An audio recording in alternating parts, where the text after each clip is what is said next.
Hope you all are doing well. Myself, Pratibha Chaudhary, a third-year law student from Jim School of Law, which is affiliated to Guru Gobind Singh Indraprastha University.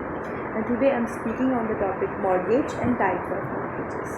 So, proceeding with the topic, it is given in Chapter 4 of Transfer of Property Act 1882 in Section 58. Basically, Section 58 is basically a interpretation clause, a definition clause. Okay, so what is a mortgage? What is mortgage? Mortgage, in simple words, is transfer of interest of specific immovable property. That's it. Who's a mortgager? A mortgager is a borrower, a transferor, a debtor. Who's a mortgagee then? Mortgagee is a transferee, a lender, a creditor. Now, what is mortgage money? Mortgage money is principal amount plus interest is equals to mortgage money. Now, what's a mortgage deed? Mortgage deed is a contract which secures all of these things. Okay. Now, before proceeding with the types of mortgage, let's discuss about personal liability. That what is the importance of personal liability in mortgage? So let's take an example. A is a borrower. He went to SBI bank for seeking 10 crore loan. SBI bank ने उसको 10 crore loan दे दिया and उसके बदले में उसने अपनी property सी को mortgage में रख दी. ए के पास 3 प्रॉपर्टीज़ हैं, बी, सी एंड डी, जिसमें से उसने सी को मॉर्गेज में एसबीआई को दे दिया. ओके, सो अब इसमें हम 2 सिचुएशंस पढ़ेंगे जिसमें एक में पर्सनल लायबिलिटी होगी और दूसरे में पर्सनल लायबिलिटी नहीं होगी. तो फर्स्ट सिचुएशन जिसमें पर्सनल लायबिलिटी है, इसके अंदर अगर ए फेल कर जाता है अपने डेब्ट को पे करने में, तो जो एसबीआई बैंक है वो सी प्रॉपर्टी से अपना डेब्ट क्लियर कर सकता है. इसके अलावा वो बी और डी को भी रेफर कर सकता है क्योंकि यहाँ पे कोई पर्सनल लायबिलिटी नहीं है. ठीक है, अब हम सेकंड सिचुएशन देखेंगे जिसमें पर्सनल लायबिलिटी है. इसके अंदर क्या होगा, अगर ए डेब्ट पे नहीं कर पाता है टाइम से, तो जो एसबीआई बैंक है वो सिर्फ सी प्रॉपर्टी को रेफर कर सकता है फॉर क्लियरिंग ऑफ हिज डेब्ट. ठीक है, फॉर रिकवरिंग हिज डेब्ट we can say in simple words. So this is the importance of personal liability. Now moving to the types of mortgage. So there are 6 types of mortgage given in Transfer of Property Act in Section 58. Those are first simple mortgage, second mortgage by conditional sale, third usufructory mortgage, then fourth English mortgage, then mortgage by deposit of title deed, and last anomalous mortgage. तो हम इन सबको थोड़ा थोड़ा briefly पढ़ते हैं इन सब के बारे में. तो सिंपल मॉर्गेज क्या होता है? सिंपल मॉर्गेज के अंदर जो फर्स्ट इम्पॉर्टेंट पॉइंट ये है वो ये है कि इसके अंदर जो रजिस्ट्रेशन है वो मैंडेटरी है. ठीक है, अब हम देखेंगे पोजेशन. इसके अंदर पोजेशन किसके पास होगा? सिंपल मॉर्गेज के अंदर जो पोजेशन है वो मॉर्गेजर के पास होगा. इसमें मॉर्गेजर की पर्सनल लायबिलिटी भी होगी. और अगर मॉर्गेजर फेल कर जाता है अपने डेब्ट को पे करने में, तो इसके अंदर मॉर्गेजी के पास जो राइट होगा वो सेल का होगा. तो वो मॉर्गेज प्रॉपर्टी को सेल करके अपने डेब्ट को क्लियर कर सकता है. वो अपने प्रिंसिपल अमाउंट और इंटरेस्ट को रिकवर कर सकता है. और अगर कोई सरप्लस बच जाता है इन सब अपने मॉर्गेज अमाउंट को रिकवर करने के बाद, तो वो सरप्लस मॉर्गेजर को वापस दे दिया जाता है. Now the second mortgage type, that is mortgage bye conditional cell. ये इंडिया के अंदर ज़्यादातर यूज़ नहीं होता है, मतलब ना के बराबर होता है वी कैन से. तो इसके अंदर जो मॉर्गेजर है वो मॉर्गेज प्रॉपर्टी को सेल कर देता है ऑन सम कंडीशन. वो किसको? मॉर्गेजी को.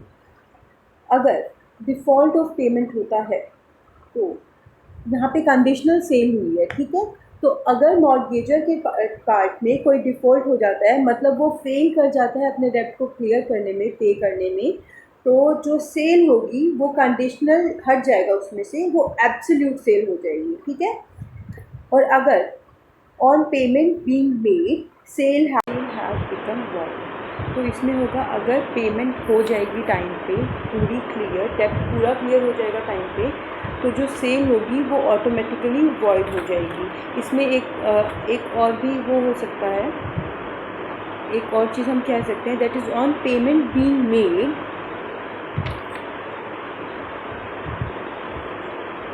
मॉर्गेज जो है, जो मॉर्गेजी है, ऑन पेमेंट बीइंग मेड, जो मॉर्गेजी है वो मॉर्गेजर को उसकी प्रॉपर्टी दोबारा ट्रांसफ़र कर देगा। तो इसके अंदर क्या होगा, जो मॉर्गेजर है उसको एक्स्ट्रा एक्सपेंसेस मिल जाएगा। Okay fine, so let's move to usufructuary mortgage in which no foreclosure और सेल। यूसुफैक्टरी मॉर्गेज में कोई फोरक्लोजर और कोई सेल का राइट नहीं होता है मॉर्गेजी के पास, ठीक है। इसमें क्या होता है, जो मॉर्गेजर होता है वो पोजेशन मॉर्गेजी को दे देता है, ठीक है। स्टार्टिंग में ही वो अपना पोजेशन मॉर्गेजी को ऑथराइज कर देता है प्रॉपर्टी का, मॉर्गेज प्रॉपर्टी का, और वो उसको बोलता है कि तुम उस प्रॉपर्टी को तब तक रखो जब तक तुम्हारा डेब्ट क्लियर नहीं हो जाता है। तुम उस प्रॉपर्टी को यूज़ करो, उसके रेंट्स और प्रॉफिट्स को यूज़ करो अपने इंटरेस्ट और प्रिंसिपल अमाउंट को कवर करने के लिए, ठीक है।